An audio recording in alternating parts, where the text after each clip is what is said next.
परमात्मा को पाने तथा उसका वास्तविक लाभ प्राप्त करने के लिए पवित्र बाइबल में प्रमाण है कि प्रभु ने मनुष्य को अपना ही स्वरूप बनाया। 6 दिन में सृष्टि रचकर 7वें दिन विश्राम किया। कुरान शरीफ में प्रमाण है कि हजरत मोहम्मद को खुदा स्वयं कह रहे हैं कि मैंने तुम्हें उस परमात्मा की महिमा बताने के लिए भेजा है। वो परमात्मा कबीर है जिसने 6 दिन में सृष्टि रची तथा 7वें दिन तख्त पर जा विराजा। उसकी खबर किसी बाखबर से पूछकर तो देखो। कृपया अवश्य सुनिए जगत गुरु तत्वदर्शी संत रामपाल जी महाराज के अमृत वचन।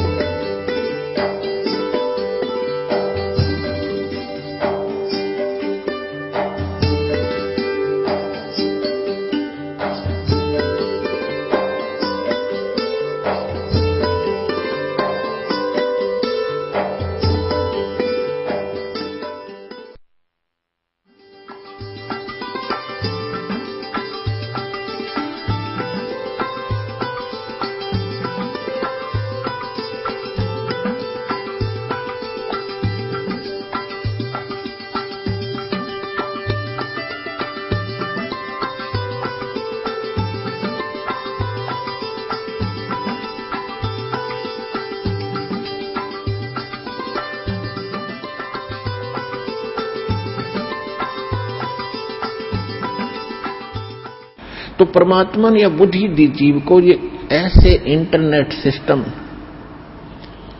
और ये media channels, projector, DVD, CD, mobile, chip, ये मेमोरी कार्ड बनाए दाता ने बनवाए। अब इसमें ठीक है, जो बकवाद करने वाले वो करते रहेंगे, बकवाद कर लेंगे, कितने दिन करेंगे। देखो पुण्यात्माओं, आज गाने सुनते हो आप या फिल्म देखते हो टीवी पे या मोबाइल में, या बकवाद देखते हैं, सुनते हैं किसी चुटकुले वगैरह। घर में एक दुर्घटना घट गया, आप सुनकर दिखाइए उसने, वह फिल्म का गाना सुनकर दिखाइए फिर। तो ऐसे गंदे लोक में हम ये गाने सुने और सुनाएं, गाने गाएं, यहां तो रोना पीटना है सबका। और इसमें भगवान की भक्ति साथ लेकर और इस मालिक की आरती दिन रात करो, भगवान की भजन दिन रात करो। ठीक है, कोई दुर्घटना घट भी जाता, मालिक की भजन नहीं छोड़े, आरती इसी तरह करता रहे, इसमें बिल्कुल बंद नहीं करे। क्योंकि दुख हल्का भगवान ही कर सकता है, उसको रोते रोते भी मालिक ने याद करे। तो कहने का भाव यह है कि इस गंदे लोक में हम भूल जाते हैं, किसी के घटना घट गई, हम एक औपचारिकता करने जाते हैं वहां पर। अगर वो हमारे आया था और हम नहीं गए तो वो दुख मानेगा। बस वहां थोड़ी सी देर में पूछ लेते हैं कैसे हुआ, क्या हुआ, बहुत बुरा हुआ, बाहर आते फिर वो सैर सपट्टे अपने जो के तो रहते। जिसके लागे सो तन जाने, और यह सबके लगेगी, किसी के पहले लग जाएगी, किसी के बाद में लगेगी। या तो कोई नहीं बचेगा इस मार से, काल के कोल्लू में सब पड़े हुए हैं। और एक दिन इसके पाठ के नीचे आपने आना पड़ेगा। परमात्मा कहते हैं चलती चक्की देख के और दिया कबीरा रो, और 2 पाटन के बीच में साबत बचा ना कोई। चक्की के बीच में चक्की चल रही है पत्थर की, उसमें कणक डाली जा रही है। कहते 2 पाटों के बीच में, इस काल और माया के बीच में आपको पीसा जा रहा है, इसमें साबित कोई नहीं बचेगा। फिर कहते हैं कि किले से लागा रहे ताका नाश न हो। हमने देखा कि हमारी माताएं हाथ से चक्की पीसा करती थी और उसमें एक किला होता था, किला बीच में एक ऐसे दोनों पाटों के बीच में सेंटर में पाट होते गोल गोल चक्कर पत्थर के, उसमें एक तो डंडा सा लगा होता था उसको घुमाने के लिए, और एक उनके सेंटर में एक सुराख सा होता था, उसमें एक लकड़ की ऐसे गोल सी लंबी लंबी सी एक लगी हुई थी गुटका सा, और उसके चारों तरफ उसके खाली स्थान होता था, उसको किला बोलते थे। अब जो कणक उस किले में पड़ गई वह तो ज्यों की त्यों रहती थी, उस पर उन दोनों पाटों का असर नहीं होता था, और जो उन दो पाटों के बीच में आगे वो सारी पीस दी जाती थी। तो यहां परमात्मा कहते हैं किले से लागा रहे ताका नाश ना हो। तो हम परमेश्वर कबीर जी के साथ लगेंगे। ये किला है इस काल के चक्की के बीच में, और जो परमात्मा के संपर्क में इसके निकट आ गया, फिर काल के इस पत्थर यानी दोनों पाटों से बच गया। तो जो परमेश्वर कबीर जी की शरण में आप आगे, तो आप उस काल के कोल्लू से, उस चक्कर से यानी पिसने से बच जाओगे। तो प्रसंग चला था कि हम परमात्मा कहते हैं झूठे सुख को सुख कह ये मान रहा मनमोद, ये सकल चबीना काल का कुछ मुख में कुछ बोध।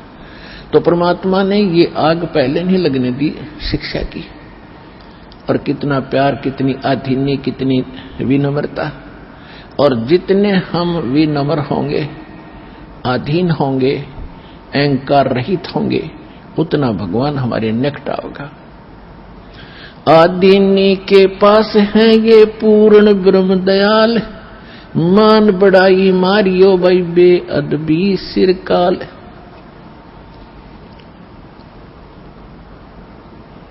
अब जितने हम विनम्र रहेंगे परमात्मा उतना ही साथ देगा। हम अहंकार प्रयोग करेंगे भगवान कोसों दूर चला जाएगा। तो इस प्रकार हमने परमात्मा से लाभ लेने के वो सभी फार्मूले अपनाने पड़ेंगे जिससे हम परमात्मा का पूर्ण लाभ प्राप्त कर सकें। अब जो प्रसंग चला था कि इस 21 ब्रह्मांड में परमात्मा कहते हैं हमने कोई सुखी प्राणी नहीं देखा। कहते हैं घाटे बाद सब जग दुखिया। जिसको घाटा माने हानि होगी, लॉस हो गया बिजनेस में, या कोई खेती हानि होगी, फसल नष्ट होगी, वो तो आप दुखी। और जिसने लाभ हो गया वो और घना दुखी। लाभ होते ही मान ले किसी ने 5 लाख रुपए का बेनिफिट हो गया, वो युग काल इतना जबरदस्त उसको भ्रमित करता है, वो 20 लाख रुपए का कोई काम शुरू करेगा, कितने तो लोन वगैरह लेकर 5 तो वो लाओगा और 15 और लेगा, कितने तो उधार लोन ब्याज पे, और वो बिजनेस हो जाएगा फेल। वो 20-5 तो वो गए, 15 और उधार वो आगर मांगनी है पीछे पीछे काटा चक्कर। फिर तो कहने का भाव ये है, इन बकवादों को छोड़कर भक्ति विधि अपना के अपना पीछा छुड़वा लो।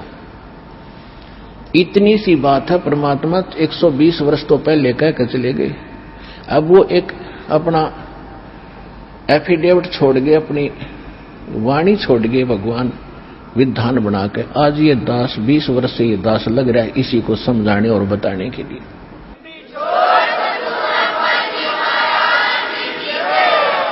और जब तक हम इस विधि को नहीं अपनाएंगे, हम ना तो यहां सुखी हो सकते, और भविष्य तो भूल जाओ, सुख स्वप्न में भी नहीं होगा। जब परमात्मा की सही विधि, सही भक्ति और उसकी मर्यादा पर हम चलेंगे, हम यहां भी सुखी होंगे।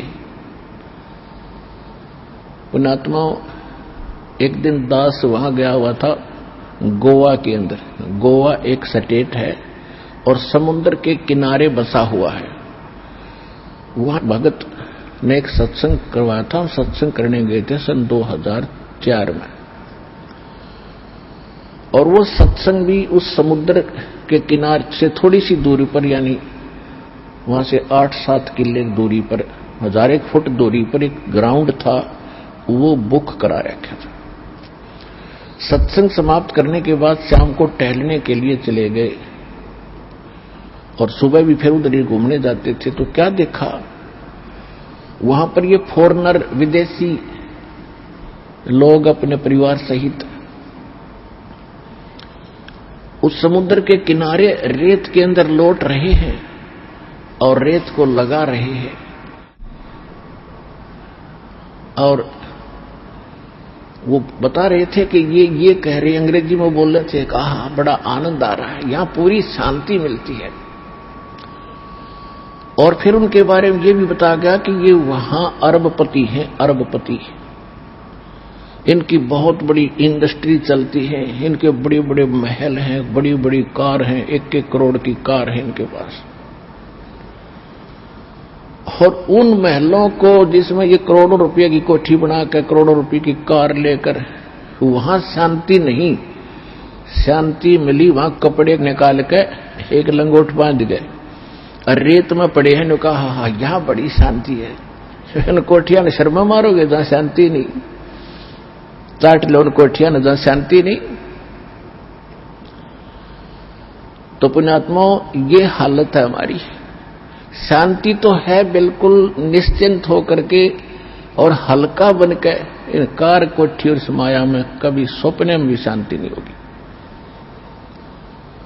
और शांति नहीं है तब बाढ़ में जाओ, वो धन जिसके चाहे अरबपति और चाहे खरबपति, जो आत्मा में शांति नहीं, वो तो आज भी आग में जल रहा है, फिर सारी संपत्ति ने छोड़ के फिर नरक की आग में न्यारा जलेगा। वो यहां भी दुखी, उसका परलोक भी दुखी है। तो यहां परमात्मा हमें याद दिलाते हैं कि घाटे बाधे सब जग दुखिया और के गृहस्थी बैरागी हो। जो घर छोड़कर चले गए, बैराग ले लिया, जंगल में जा बैठे। अब वहां जाकर जंगल में बता कोई बात है, कैसी बुद्धि भ्रष्ट हो रही थी हमारी। अब जंगल में कोई भगवान की तरह पेड़ का बांध रखा कि जाके खोल लाऊंगे ये अकल देखो। पर आत्मा है ये भगवान के लिए रुक नहीं सकती। जैसा भी इसको गाइड मिलता था ऐसे या अपनी सौ प्रेरणा से भाग लेती है। अब घर त्याग दिया, जंगल में पहुंच गया, ठीक है, रोटी खा कर गया होगा सुबह सुबह, तो शाम तक कोई दिक्कत ना लेकिन शाम में भूख फेर लगेगी, रात काट लेगा जैसे तैसे, सुबह नहीं होगी उस पर। सुबह फिर भागेगा कहां? गृहस्थियों की तरफ, गांव नगर की तरफ, डीएमआई वहां से मांग कर फिर जंगल में बैठ कर खाई। और फिर वर्षा होगी तब उसको महसूस होगा भी बहुत दिक्कत आई है, फिर एक झोंपड़ी डालेगा। सर्दी लग गएगी तो कोई कंबल मांग के ले आओगा किसी से, फिर के छोड़ा वह भी चिंता वहां नौकी नो बन गई, वो फालतू ज्यादा बन गई। वहां बड़े बनाए मकान थे, बड़ी बनाई रजाई कपड़े थे और बड़ी बनाई रोटी मिलनी थी। वहां ना भक्ति करेगी, वहां जा बकवाद करी, इस ऐसे भगवान मिलेगा। तो कहने का भाव यह है, बगैर ज्ञान के हम डले ढोरे थे और गृहस्थी न सोचने लगे कि ये जो बाहर बैठा जंगल में तपस्या कर रहा है यू पाओगा भगवान। तो परमात्मा के पाने का विधान विधि हमारे सद्ग्रंथ बताते हैं और खुद भगवान बताते हैं, या जिन्होंने परमात्मा पाया वो संत महापुरुष बताते हैं। और जिन महापुरुषों ने परमात्मा बताया उन्होंने जो विधि अपनाई वो हमारे सद्ग्रंथों में ज्यों की त्यों है, वही विधि उन्होंने अपनाई, उनको भगवान मिला। और जिन्होंने वो विधि नहीं अपनाई अपने सद्ग्रंथों वाली, उनको भगवान नहीं मिला। इसलिए आज तक भगवान को निराकार निराकार कहते रहे, रामकृष्ण को भगवान मानते रहे। भगवान तो कबीर साहब थे, आज तक किसी ने बताया भगवान कबीर साहब है? ये कबीर पंथी भी कहते हैं कबीर साहब तो अलग है और परमात्मा न्यारे है। इनकी विधि थी नहीं जो भगवान को देख सके और पा सके। तो कहने का भाव यह है दास का कि परमात्मा पाने के लिए भगवान ने स्वयं एक रोल किया, भूमिका की। परमात्मा कहते हैं जो सुख है गरीबी में वो ना ही रे अमीरी में। गरीबी यानी आधीनी और साईं इतना दीजिए जा मैं कुटुंब समावे, और हम भी भूखे ना रहे अतिथि ना भूखा जा। इसमें जो सुख है और भगवान की भक्ति साथ हो। देखो भगवान की भक्ति नहीं है तो चाहे वो हैंड टू माउथ वैसे भी रह लो, उससे भी कोई लाभ नहीं होगा। भक्ति भगवान की साथ हो और भगवान का फिर सहारा आपके साथ रहेगा। आपको आवश्यक वस्तु आपके सोचने से पहले प्राप्त हो जाएगी।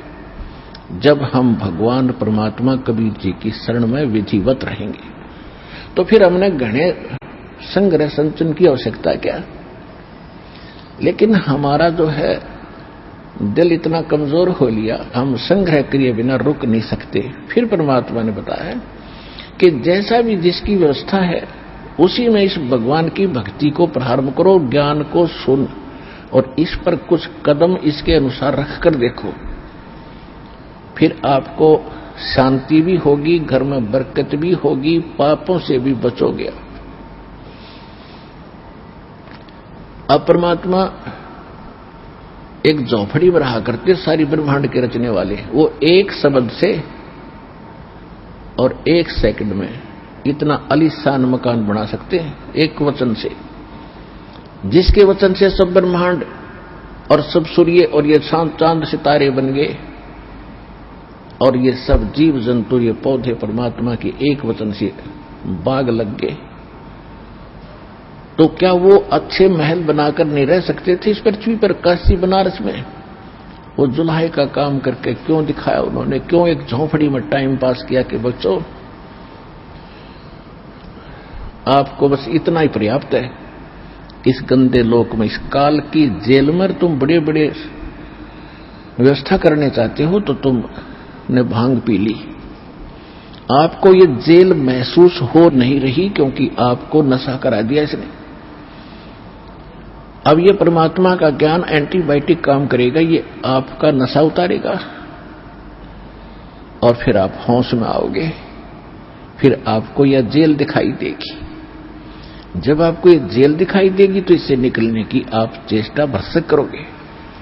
और अब परमात्मा ने बता दिया, चेष्टा की तरीका बता दिया कि ऐसे प्रयत्न कीजिए और गारंटीड मोक्ष होगा, गारंटीड मोक्ष होगा। ये भगवान की बताई बात।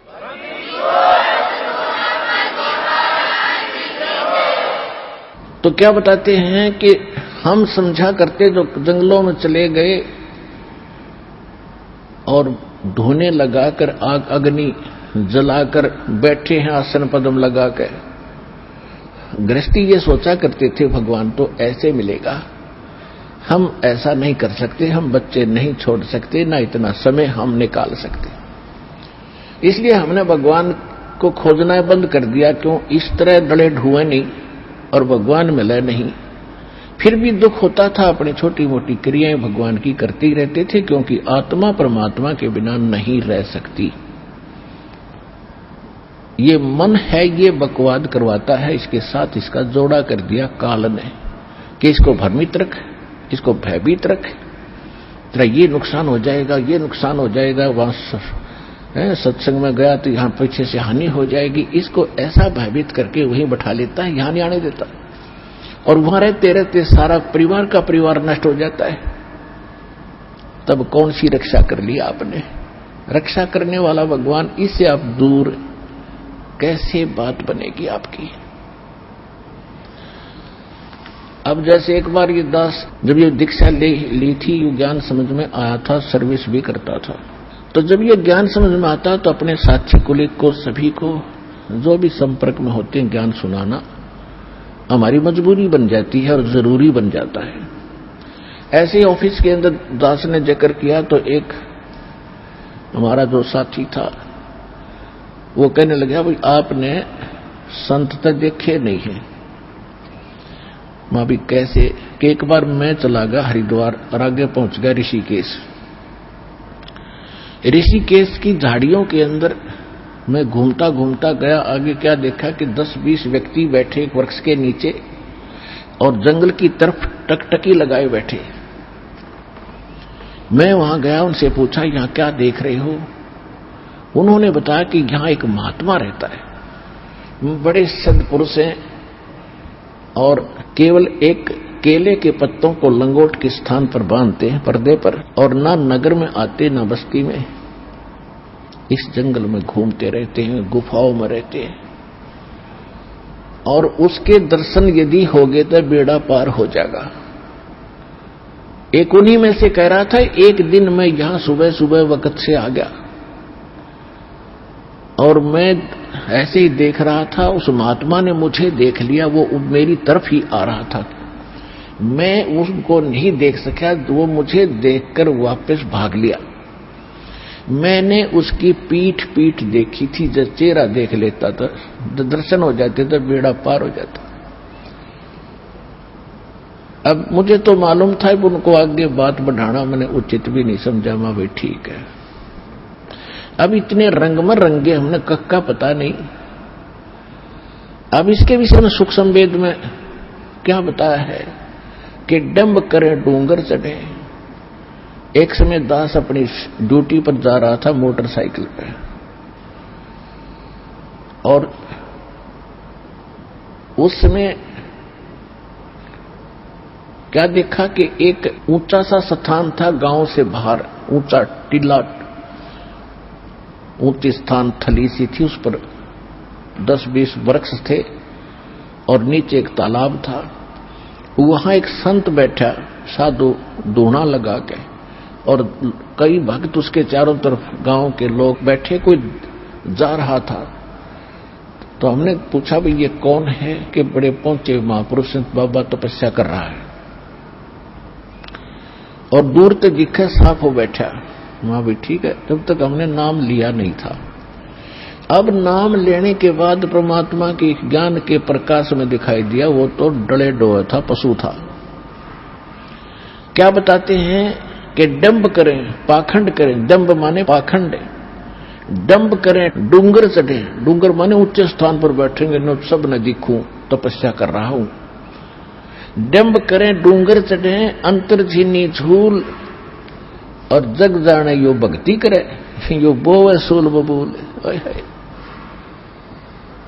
जो साधना ये संत ऋषि महात्मा, हम जिनको महात्मा मानना करते, जो ये साधना भक्ति कर रहे हैं, कोई है प्रमाण किसी सदग्रंथ में या किसी महापुरुष ने किया जिसने भगवान मिले, जिसमें आदरणीय गरीबदास साहिब जी, आदरणीय नानक साहिब जी, आदरणीय दादू साहिब जी, आदरणीय गीसा साहिब जी, आदरणीय मणुकदास साहिब जी, आदरणीय धर्मदास साहिब जी, ये पहुंचे संत थे, परमात्मा पाया था इन्होंने किए कभी ऐसे साधनाएं। और ब्रह्मा विष्णु महेश तीनों गृहस्थी, और इनको पाने के लिए जंगल में लंगोट बांध के बैठे ब्रह्मचारी बन के। हद होगी हमारी बुद्धि का, पत्थर पड़ गए थे, कभी ज्ञान नाम की चीज नहीं थे हमारे पास।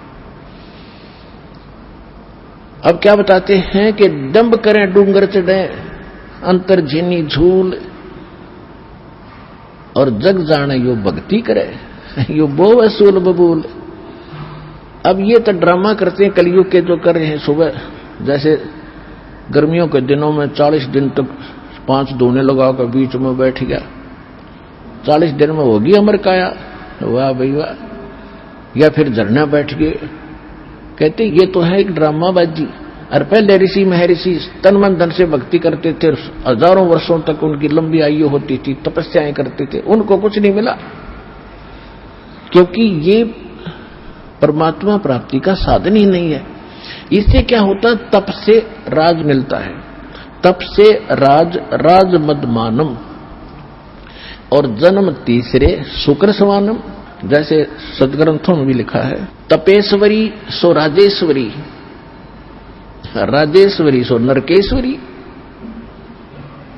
तपेश्वरी, तपेश्वर, तपेश्वर यानी तपस्वियों में सबसे श्रेष्ठ घना तपस्या करने वाला। वो राजेश्वरी, वो राजाओं में सबसे ज्यादा ताकतवर और धर्मान राजा होगा, और जितना ज्यादा अक्षेत्र जिसके पास होगा वो ताकतवर माना जाता है। राजेश्वरी सो नरकेश्वरी, इतना ही नरक उसने घना मिलेगा, वो नरक में भी सबसे आगे पड़ा पाओगा, सबसे ज्यादा समय तक रहेगा, वहां भी नरकेश्वरी होगा वो। तप से राज, सूक्ष्म वेद में लिखा है, तप से राज, और राज मदमानम, और जन्म तीसरे वो शुक्र सवानम। तप से राजा बनेगा, राजा में अभिमान होता है, वो उल्टे कर्म करते पीछा नहीं देखता। अपने राज्य के विस्तार के लिए, अपनी प्रभुता बनाने के लिए दूसरे राजाओं पर चढ़ाई कर लेते, उनके राज्य को हड़प करने के लिए, और ना जाने कितने नौजवान बच्चों को मरवा देते, सैनिकों को। और फिर आप कहां गए,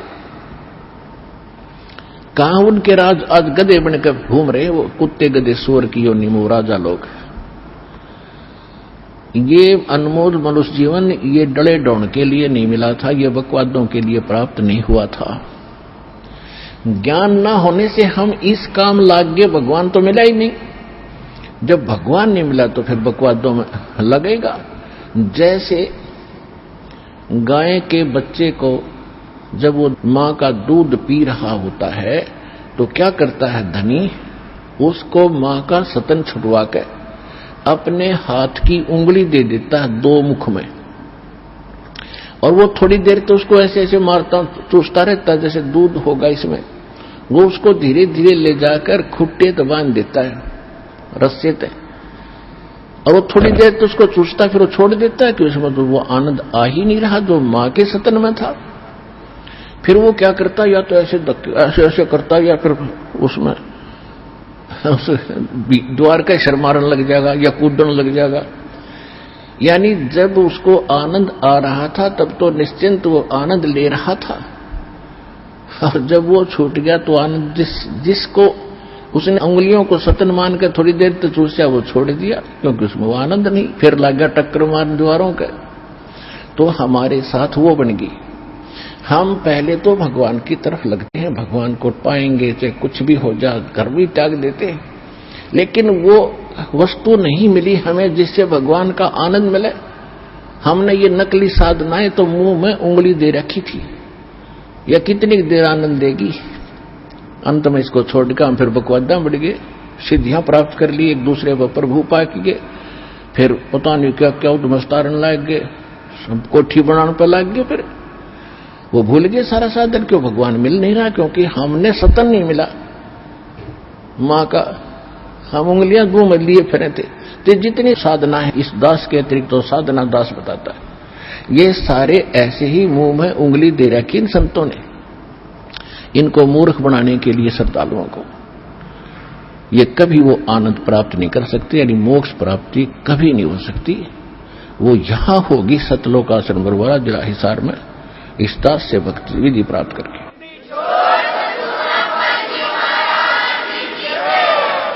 तो क्या बताते हैं, केले की कोपीड है और फूल पान फल खाही, नर का मुख नहीं देखते वो बस्ती डकट ना जाही। वो जंगल के रोज हैं जो मनुष्यों बिद के जाही, निस्दिन फिरो उजाड़ में नो परमात्मा पावे नाही। कितना सिंपल साधारण तरीके से बता दिया कि केले की कोपीन कोई संत बांध रहा है, यानी केले का पत्ता पर्दे पर बांध रखा, वस्त्र नहीं पहन रखे, और पत्ते फूल फल खाके और जंगल में रहता है, और बस्ती के निकट भी नहीं जाता, आदमी का मुख भी नहीं देखता, उनसे दूर भाग जाता है। जैसे कहते हैं केले की कोपीन है जो फूल पत्ते फल खाई और नर का मुख नहीं देखते। उस संत के बारे में वो यही बता रहा था कि वो आदमी के दर्शन नहीं करता, ना दर्शन देता। नर का मुख नहीं देखते जो बस्ती निकट ना जाही, वो तो जंगल के रोज हैं। ये नील गाय है, वो धके खान दिया अंडे सारे दिन नील गाय, उन्हें मिल गया भगवान। अर्चे निस्दिन फरो उजाड़ में नो परमात्मा पावे नाही। फिर क्या बताया कि डेरे डंडे खुश रहो, ये खुश रे लहन मोक्ष। और ध्रुव पर लाद जब पार हो गए तो फिर गृहस्थी में के दोष। कितना साधारण तरीके से हमारा जो अज्ञान अंधेरा साफ किया भगवान ने, कि आप जी ध्रुव जी को प्रहलाद जी के तक खूब गुण गाते हो कि मुक्ति प्राप्त कर गए। ये क्या थे, ध्रुव 5 वर्ष की उम्र में घर छोड़ गया था और इसने परमात्मा मिल गए जो इन्होंने, क्योंकि ये पिछले ही अब ध्रुव को तो मिल गए और लाखों वर्ष बैठिए उन्हें ना मिले। कहने का भाव ये है कि पिछले जन्म जन्मांतर से कोई साधना करता हुआ आ रहा था और उस साधना के कारण कौन मिला इसको, विष्णु आ गया। और विष्णु से इसने क्या मांगा, मुझे अटल राज दे दो, तो इसने राज दे दिया, क्यों? इसका वर्क डन मिल गया, मोक्ष नहीं हुआ, भगवान से दोरे बैठा रहा। जब तक सतलोक नहीं जाएंगे इतना उस भगवान के मिलने का लाभ क्या हुआ? 120 वर्ष परमात्मा यहां रहे, काशी में ना जाने कितना न देखे, और भगवान शंकर और पार्वती इकट्ठे रहा करते। जब तक नाम नहीं ले लिया पार्वती ने, उसकी उतनी भी राहत ना मिली जो उस मंत्र से मिलनी थी जो शंकर जी देते। तो भगवान के मिलने मात्र से मोक्ष नहीं है। तो कहने का भाव यह है कि ध्रुव ने फिर राज्य किया, विवाह किया, और उसके जो मौसी का लड़का था उत्तम, वो मारा गया था। उसकी पत्नी भी उसी के साथ रही। उसके बाद प्रहलाद ने ब्याह किया, संतान हुई। बलि राजा जिसने 100 यज्ञ किए थे 100 मन की, जिससे वो इंद्र की गद्दी प्राप्त करना चाहते थे, जिस कारण से भगवान 52 रूप बनाकर आए थे, वो बलि जो है प्रहलाद का पोता था, और बैलोचन उसका पुत्र था प्रहलाद का। तो प्रहलाद ने ब्याह करवाया, ध्रुव ने ब्याह करवाए। तो यहां परमात्मा समझाना चाहते हैं कि डेरे डंडे खुश रहो। डेरा माने घर। कई ये कहते हैं कि गुरु जी ब्रह्मचारी हो और चेले गृहस्थी हो, वाह रे शेरो। अब भक्ति तो देखो दोनों करनी पड़ेगी, गुरु जी ने भी और चेले ने भी, और एक जैसा। और ठीक है, जो ब्रह्मचारी रहना बुरा नहीं, और केवल ये कहना कि ब्रह्मचारी ही गुरु हो सकता है, ये मूर्खता है। परमात्मा विधि विधान से मिलेगा, उसको कहते परमात्मा कहते हैं अगर तुम यही मानते हो कि बाल ब्रह्मचारी रहे और जंगलों में रहे और तभी भगवान मिलेगा, उसके लिए उदाहरण दे रहे हैं कि डेरे डंडे खुश रहो। ये खुसरे लहना मोक्ष, ये हिजड़े पार ना होते अगर केवल ब्रह्मचारी रहने मात्र से ही तुम मानते हो मोक्ष हो जाएगा। तो इन खुसरों का नंबर तो आप तो पहले आना चाहिए था। और फिर कहते हैं द्रुपर लाज भी पार हो गए, तुम कहते हो, तो फिर गृहस्थी में के दोष। अब परमात्मा का कहने का ये तात्पर्य नहीं है कि खुसरे मोक्ष नहीं पाएंगे, यानी मुक्ति मनुष्य जीवन हो, चाहे वो खुसरे हैं, ये भी तो मानव है, इनमें सब बुद्धि है और स्त्री है पुरुष है। इस विधि से मोक्ष प्राप्ति होगी मानव शरीर में। तो परमात्मा ने ये बताना चाहिए। जैसे परमात्मा कबीर जी ब्रह्मचारी थे, वो तो मालिक हैं, उनको तो ये वासनाएं निकट भी नहीं है, लेकिन एक गृहस्थी क्रम करके दिखाया उन्होंने। 2 बच्चे मुर्दे जिंदे करे थे किसी कारण से, किसी की शर्त पे, और 2 माता पिता थे। मुंह बोले जन्म नहीं था मालिक का, वो नीरुनिमा उठा लाए थे दाता को जब सतलोक से आकर कमल के फूल पर विराजमान हुए थे लहर तारा तालाब में। तो ये परिवार था दाता का, और परिवार में रहे, परिवार गृहस्थी का वाला कर्म किया, सारा कपड़ा बुना करते थे और भगवान की भक्ति भी करते थे, परिवार का पोषण भी करते थे, भक्ति भी करते थे। करते थे का मतलब हमें दिखाते थे कि भक्ति करनी पड़ेगी, और इतना भी गुजर मालिक दे दे तो भी पर्याप्त है। यहां से पीछा छुटाने के लिए इन बकवादों से उल्टा हटना पड़ेगा। कोठी बना लो, फैक्ट्री ला लूं, यूं कर दूं, फलान कर दूं, ये नहीं।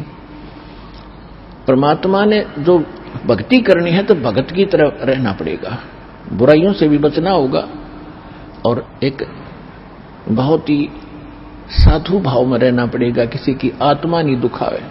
ठीक है, आपको धीरे धीरे सेट होने में टाइम लगेगा। जैसा भी जिसका व्यवसाय है अब वर्तमान में, उसमें एक साधुता लाओ। जैसे कोई मजदूर है, सेवा कर रहा है किसी के, और भगत हो गया, तो वो तन मन धन से सेवा करे उस मालिक के उसमें, क्योंकि वहां से उसने रोटी मिल रही है। और फिर परमात्मा ऐसी प्रेरणा करेगा उस मालिक के अंदर, देख भगत आदमी होते ऐसा हो भाई। कोई चीज पड़ी रहो घर में, उसके लिए मिट्टी समझे, चाहे पैसा हो, चाहे सोना हो, कुछ भी हो, अपनी मिली हुई 2 रोटी यानी दो दिहाड़ी मिलती है, उसमें संतोष सब्र करके देखा कितनी इज्जत बनेगी उसकी, और कितनी विनम्रता और उसके प्रति सद्भावना और उसका आदर बनेगा उस मालिक के हृदय में। इसी प्रकार अगर आप मालिक हैं और भगत हैं, आपके यहां कोई सेवादार सेवा करता है, उनको अपने बच्चों की तरह समझे, उनको भगवान के बच्चे समझे। वो बालक सेवा कर रहे हैं, भगवान के बच्चे हैं, उनको प्यार दे और उनके साथ कोई ऐसा गलत बर्ताव नहीं करे। और फिर कुछ दिनों में उनके दिल में ऐसी भावना होगी, परमात्मा दोनों तरफ रोल करता है, जब हम मालिक के अनुसार चलेंगे। फिर उन बच्चों में भी, उन सेवादारों में भी ऐसी भावना भर देगा कि हमारे जैसा नालायक इसे ऐसे भले आदमी के घर में रामूनी से 21 कराएंगे, सेवा में मजदूरी में 21 काम कराया करेंगे वह। तो इस तरह कितना अच्छा माहौल बनेगा। और हम जैसे मालिक तो समझता है कि ऐसे जो 100 रुपये और काम खींचू 1000 का, और मजदूर क्या समझते हैं, रुपये लेवा 500 और काम करा 100 रुपया का। दोनों की नीयत खराब और दोनों दुखी, कर्म भी बिगड़े, टेंशन बनी रहे। तो इस प्रकार हमने अपने इस अंतःकरण के अंदर एक साधु भाव लाना पड़ेगा। और तब देखना आपका वातावरण कैसे बदलने लगेगा, कैसे बदलने लगेगा, पूछो मत। तो तब हम यहां भी सुखी होंगे। आपको चिंता नहीं रहेगी कि वहां सेवादार सेवा कर रहे हैं, वो अपने तन मन धन से सेवा करेंगे भगवान से डर के, वो भगवान से डरने वाले हो जाएंगे। फिर बातें खत्म हो जाएगी। अब तो आग लगी पड़ी है, रिश्वत ले ले, यूं ले लूं, फलान करूं, जब करूंगा तेरा काम डर दे 500 रुपये, और उधर से 500 ले लिए, डॉक्टर के जाकर 1000 लग गए। वो 500 भी गए, 500 अपनी तनख्वाह में तो गए। अरे वो पाप कर्म जो कह दो धरे के धराए रह गए, फिर गधा बनकर पूरे करेगा जिससे रिश्वत ली है। तो इसी विघ्न में पैर दो मत, ये भगवान बताना चाहते। और जब आपको ये ज्ञान होगा ना, जहर दिखाई देगा आपको। और जब आप नेक नीति से चलोगे तो पूछो मत। अब दास बहुत देखता है, एक छोटा सा बच्चा ने बोला जी 55 रुपये पाए मैंने पड़े। वो घर पे लाया, घर वाले बोले ना बेटा हमने नीचे धर दे, अपना दान पात्र में डाल दिए, इस विषना हम नहीं खाएंगे। अब देख जिसके गिरे थे उसको पुण्य हुआ, यहां पर भंडारे में लग गए। और वैसे उस पर चवन्नी खर्च हो रही थी कि उसने विधि का पता नहीं, और वैसे कोई और मिल जाता, उसने जाते कह घुट्टी लाओ उसके 55 रुपये की, या कितने मांस मिट्टी खाओ उसको और पाप लगाओ। तो इस प्रकार हमारी नीत साबित होगी, भगवान खुश होगा। और जब भगवान खुश होगा तो फिर कमी नहीं रहेगी। हमने परमात्मा को प्रसन्न करना है, और परमात्मा प्रसन्न होगा तो फिर कमी किस चीज की। फिर तो क्या बताते हैं परमात्मा, साईं इतना दीजियो जामे कुटुम समावे, हम भी भूखे ना रहे, अतिथि न भूखो जावे। इससे अधिक मांगना इस काल की जेल में हमारी महामूर्खता है कि इतना ही मांग लो बस तुम, इसमें सब कुछ मिलेगा। क्योंकि ये कलयुग है, और कलयुग में मशीनरी जरूरी होगी। तो आप इतना ही मांगो जामे कुटुंब समावे, यानी रिक्वायरमेंट ऑफ द फैमिली, परिवार की आवश्यकताएं, ये है जामे कुटुंब समावे। और हम भी भूखे ना रहें और अतिथि न भूखा जाए। फिर देगा आपको। और फिर रहो मालिक के वचनानुसार चलो। फिर कैसे, जैसे परमात्मा कहते हैं, चिड़ी चोंच भर ले गई नदी न घट्यो नीर, दान दिए धन घटे नहीं, यूं कह रहे साहिब कबीर। परमात्मा अपना साइन कर रहे हैं इस वाणी को बोल करके, कह रहे साहिब कबीर कि दान करने से धन नहीं घटेगा, ये नियम है परमेश्वर का। और दान सुपात्र को करे, गुरु बिन माला फेरते, गुरु बिन देते दान, गुरु बिन दोनों निष्फल हैं, चाहे पूछो वेद पुराण। देते को हर देत है जहां तहां से आण, अण देवा मांगत फिरो फिर साहिब सुने ना कान। अब परमात्मा ने एक भूमिका करके दिखाई हमारे को कि साईं इतना दीजियो जिसमें कुटुंब समावे, एक धानक, एक जुलाहा, सुबह से लेकर शाम तक एक बारीक बारीक तार इकट्ठे करके धागे और कपड़ा बुनता है। एक दिन में मुश्किल से भी 5 फुट 10 फुट बना पाता है, 5 फुट 4 फुट, और बहुत लंबा सैकड़ों फुट का तार वो थान बनाना पड़ता है। ताना बनाते थे, वो हफ्ते में पूरा होता। उसकी जो मेहनताना मालिक को मिलता, उसमें से अपने परिवार के लिए जो आवश्यक सामग्री थी, खाद्य पदार्थ लाते और शेष बच जाते, उसको सत्संग और भंडारा में लगाया करते थे।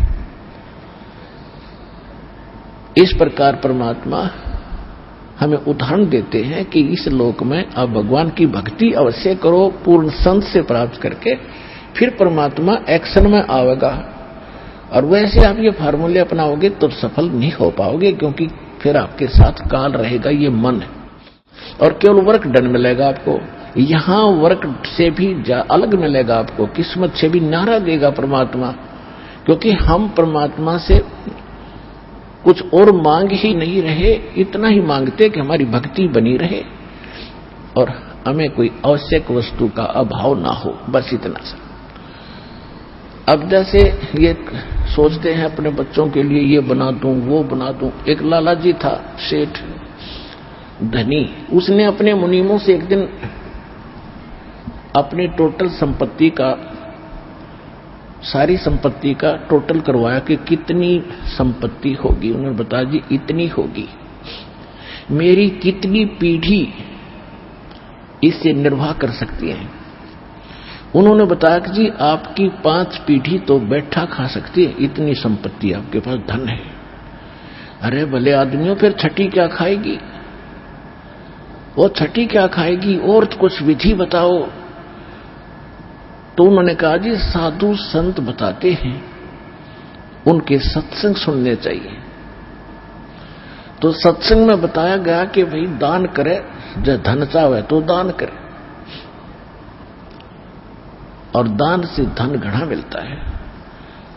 और दान में जैसे साधु संत भक्तों को जो दान करा जा वो ज्यादा लाभ देता है। जैसे यहां तो सारे साधु संत आते हैं, भगत, असली भगत तो यहां आते हैं। फिर भी जो भी जैसा मालिक के नाम पर कहीं के जंगलों में झोपड़ियों में बैठे थे साधु भक्त, तो पिछले संस्कारी होते, पिछले पुण्य उनको प्रेरित करते हैं, तो वो कहीं ना कहीं बैठ कर राम राम करते ही रहते हैं। लेकिन भविष्य का चार्जर उनके पास है नहीं, पिछले पुण्यों उनके पास है, जिस कारण से प्रेरित होकर के इतना बड़ा फैसला लिया, जंगल में बैठे या कहीं भी कोई साधना कर रहे हैं। तो उनके पिछले पुण्य ही वहां फल रहे होते हैं। एक आधे को आशीर्वाद दे दे, उन्हें लाभ हो जाए, उसको रोटी मिल जाए, ऐसा चल रहा था इनका काम। तो एक साधु था और पति पत्नी थे, दोनों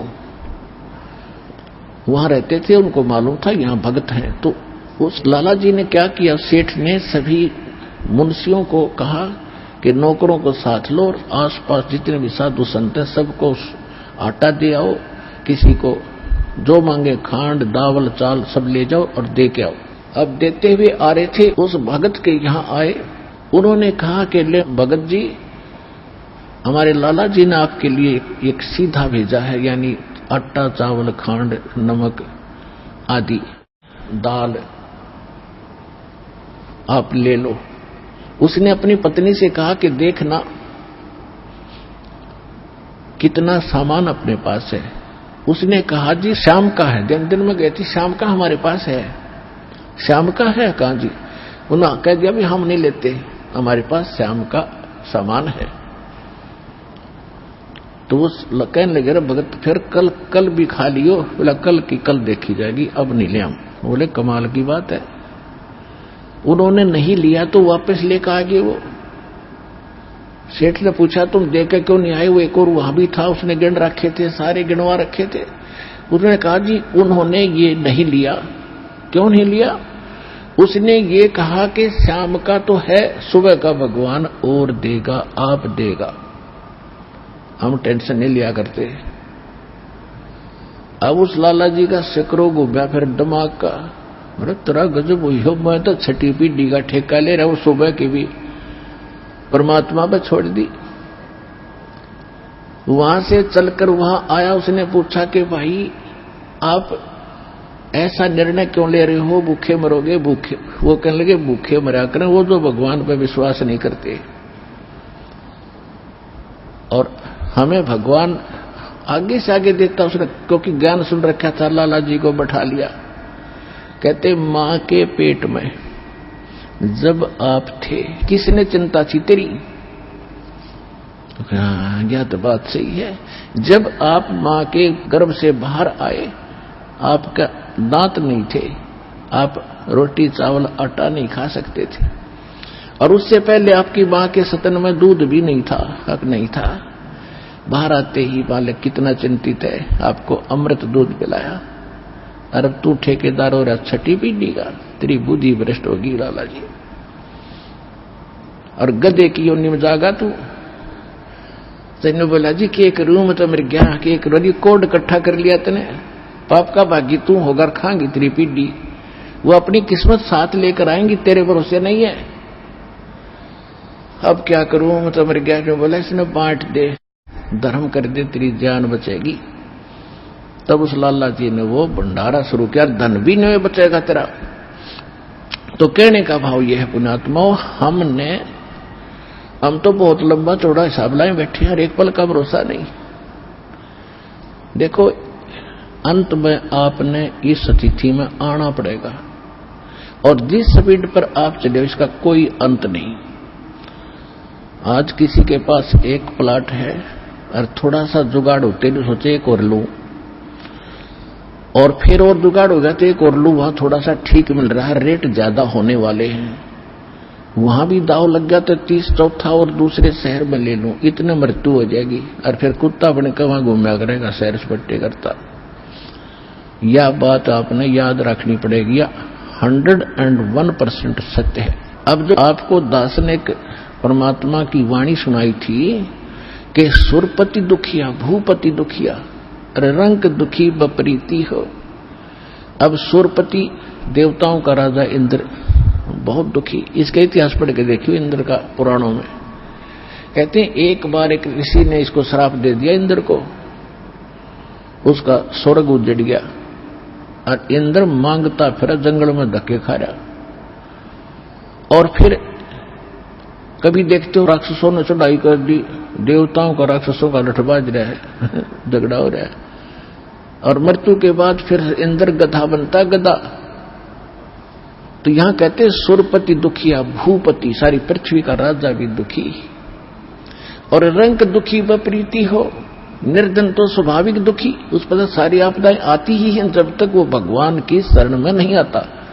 जब वो परमात्मा की पावर से जुड़ जाता फिर रंक हो और चाहे राजा हो, परमात्मा तो उनको सब अपने हिसाब से डील करेगा। फिर परमात्मा कहते हैं कहे कबीर और सब दुखिया एक संत सुखी मन जीती हो।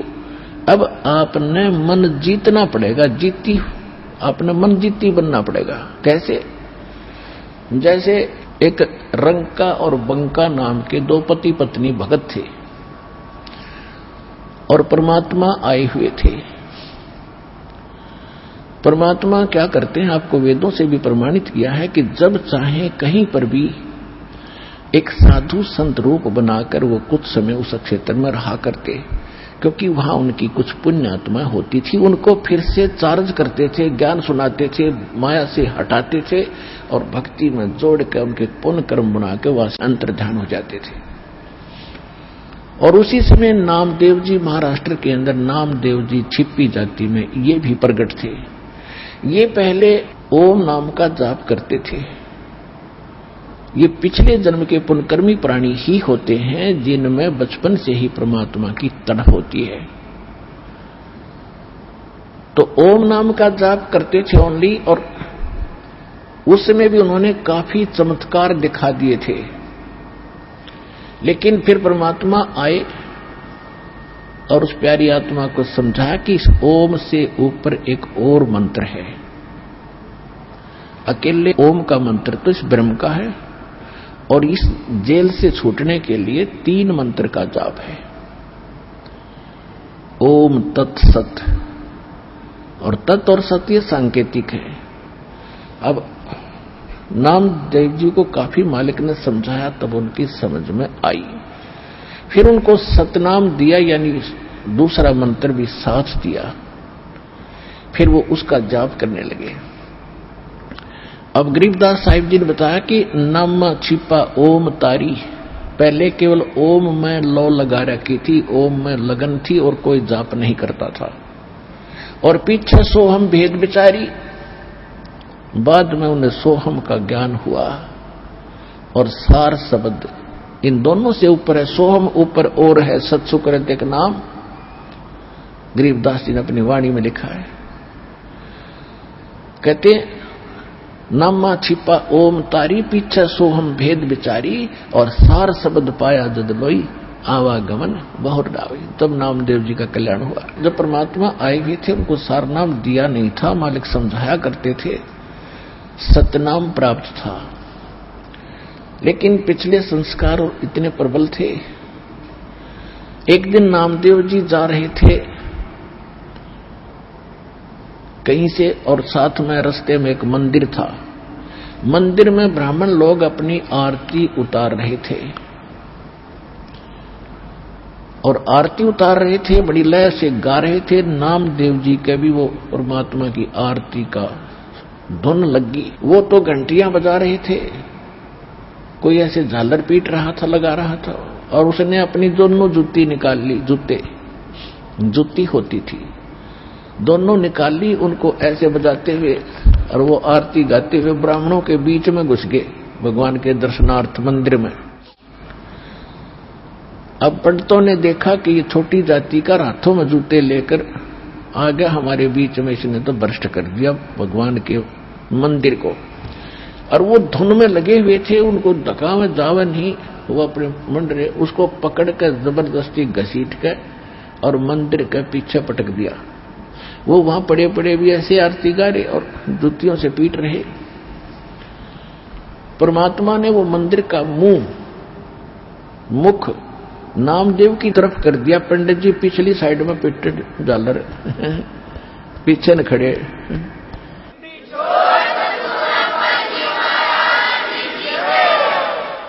अब नामदेव जी चले गए रंका और बंका, और एक उनकी लड़की थी वंका।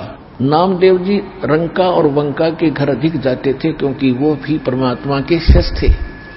जब परमेश्वर साधु रूप में वहां आ रहे थे, गुरु रूप में रहा करते थे। अस्थायी सटे उनका कुछ समय का था वहां पर। तो जो ही वो उस रंका बंका के घर गए नामदेव जी, और वो लड़की उन भक्तों की, रंका और बंका की, एक पट्टी तैयार करे थी, जैसे अपने देसी औषधि बना के हल्दी कूट के तेल में पका के। नामदेव ने पूछा, बहन क्या कर रहे हो ये? वो कहने लगी, भाई तेरे खोदे हुए खड्डे आंट रही हूं। हक मैंने क्या कर दिया कि भाई तू कतई नहीं मानता, भगवान गुरुदेव जी कितना संकेत करते हैं, भाई तुम अपनी यह हंगा मत दिखाया करो, अपनी शक्ति का प्रदर्शन ना करा करो, थारा भट्ठा बैठ जाएगा। पर भाई तुम बाज नहीं आता। और भक्तों की इज्जत रखने के लिए भगवान को दुख उठाना पड़ता है। तेरे को क्या जरूरत थी वहां उस मंदिर में घुसने की? जब तेरे को बाहर पटक दिया ना, भगवान की इज्जत का, तेरी इज्जत नहीं भगवान की इज्जत थी वहां पर। भगवान का नाम लेनिया नहीं रहे वो कोई। सबको पता था कि उसका भगत है, उस गुरु का। परमात्मा नाम बदल कर वहां रह रहे थे। और क्या बनती बेरा तुझे? तेरे को जरा सी लगती है तू आंख नहीं खोलता। और परमात्मा ने तेरा मंदिर फेरा ना, उनके हाथों के चोट लागी, हाथ लाल हो गए, उनके जख्म हो गए। भाई गुरु बता रहे थे मेरे तीन बेटी, वो मानता कोई ना, बहुत बार समझा लिया। आज उसने ऐसे ऐसे कर दिया, और मैं वहां गया था, उसका मंदिर फेर के आया हूं भक्ति की इज्जत रखने के लिए। और गुरु जी का हथम जख्म हो रहे हैं, चाल दिखाऊंगी। अब वो लेकर गए, पट्टी बांधी, नामदेव पढ़कर चरणों में रोने लग गया, महाराज मेरे से गलती होगी। बेटा भक्ति भाव में गुरु जी के आदेशानुसार चलना चाहिए आपने। जी आगे से ऐसी कोई गलती नहीं करूंगा, मेरे से माफ करो। अब उसको आगे भी पढ़ाई पढ़ानी थी, ये यहां इसको रोकना जरूरी था, अगले भक्ति देनी थी, सार नाम देना था। इन बकवादों में सार नाम थोड़ा ही फलेगा। चुप हो गया, अगली नहीं गलती करूंगा आगे से। अब कुछ दिन के बाद नामदेव जी ने परमेश्वर कबीर जी से, जो गुरु रूप में रहते थे, उनसे कहा, महाराज ये रंका और मंका जंगल से लकड़ी लाते हैं और इनको बेचकर गुजारा कर रहे हैं, बहुत निर्धन है, झोंपड़ी भी ढंग से नहीं है, इनको कुछ धन दे दो। परमात्मा बोले, भाई ये धन ना लेते, मैं देना चाहता हूं। ये नहीं लेते, इनको तो विष दिखाई दे है ये धन। तो नामदेव उनका थोड़ा सा ठीक गुजारा था, कहने लगे नहीं जी थोड़ा बहुत तो गुजारा होना ही चाहिए इनका, कुछ तो दे दो। परमात्मा बोले, भाई ना लेते ये, क्यों गुरु जी को हम चाहे परमात्मा आ जाए, क्योंकि तो विभिन्न रूप में होता, तो हम बेशक सारा कुछ मानते हैं, फिर भी नहीं रहे गुरु जी तो गुरु जी हैं। तो कहने लगे जी कुछ तो देना चाहिए इनको। अच्छा बेटा ले आज देता हूं, तू मेरे साथ चल। अब क्या किया परमात्मा ने, अपनी सिद्धि शक्ति से गहने सोने के आभूषण अच्छे बनाए, चांदी के सोने के, और आ जा भाई इनके रास्ते में डाल देंगे, ठा ले जाओगे। हाँ जी सही बात है। वो लकड़ी लिए आ रहे थे, वह बंका पीछे थी, रंका आगे आगे आवा था, सिर पे लकड़ियों का बंडल था। वो 100 फुट पीछे थी, 100-150 फुट, रंका आगे आ गया था। क्या किया रास्ते में, वो सोने के आभूषण डाल दिए और नामदेव और परमात्मा एक झाड़ी के पीछे बैठिए। अब जब वो निकट आया रंका, उसने पीछे देखा कि मेरी पत्नी आ रही है, और पत्नी औरत के अंदर आभूषणों की घनी कसक होती है, और कहीं ये किसी का धन पड़ा देखकर नीत ना डबोले, डूब जा कदे अपना कर्म धर्म बिगाड़ ले। उस पर पैर से मिट्टी डालने लग गया। अब उसने देखा बंका ने, क्या हो गया पति का, खड़ा क्यों हो गया। उसने ध्यान से देखा, हाँ ये तो इस कारण से करे। वो कहने लगी, चलो चलो जी क्यों मिट्टी पर मिट्टी डाल रहे हो, चलो चलो क्यों मिट्टी पर मिट्टी डाल रहे हो। उसके पास से दो निकल के, देखा भी नहीं उसको। तब परमात्मा बोले, बोल भाई नामदेव कैसे ढूंढने ना लेते। अब नामदेव ने सोचा भाई उसकी बुद्धि इतनी ही काम करे थी कि जी और कोई तरीका अपना लो। अच्छा भाई और भी तू कहेगा, मैं वो अपना लेंगे। एक दिन क्या था, सत्संग हो रहा था, परमात्मा सत्संग कर रहे थे, रंका और बंका ये दोनों सत्संग सुन चले गए, नामदेव भी वहीं बैठा था। उधर से क्या हुआ, वो लड़की घर पे थी और वो बाहर बैठी थी चारपाई पे। उस झोपड़ी में आग लग गई। वह दौड़ी दौड़ी आई लड़की के, माताजी पिताजी, माताजी पिताजी। कहा क्या हो गया बेटा, कि झोपड़ी में आग लग गई, सत्संग चल रहा था और वो बताने भाग गई। तो उन्होंने पूछा बेटा क्या जल गया, क्या बच गया। कि एक चारपाई बची है बाहर, बाकी सब जल गया। कि उस चारपाई ने भी उसमें गिरा, वो बढ़ती आग में। राजा बेटी सत्संग सुन ले, न चारपाई ने ठोकर वह ना होती तो सत्संग में बात ना आनी चाहिए बेटी, आग लगो इस झोपड़ी का। इसने भी गिरा उसके मां, और यह झोपड़ी ना होती तो सत्संग में बात तो ना आती। तुमने ध्यान भंग कर दिया, इतना आनंद आ रहा था। तो कहने का भाव ये है पुण्यात्माओं, फिर नामदेव की आंखें खुली, रत रग जब ये भगत ऐसे होने चाहिए। और फिर परमात्मा ने इतना सुंदर मकान बना दिया उनका। कहते नुकते ऊपर रिज जाएगा, 1 करोड़ कर्म जल जाए तुम्हारे। तो हमने भगत बनना पड़ेगा भगवान से लाभ लेने के लिए, बकवादों से बात बने को नहीं, इतनी सी बात है।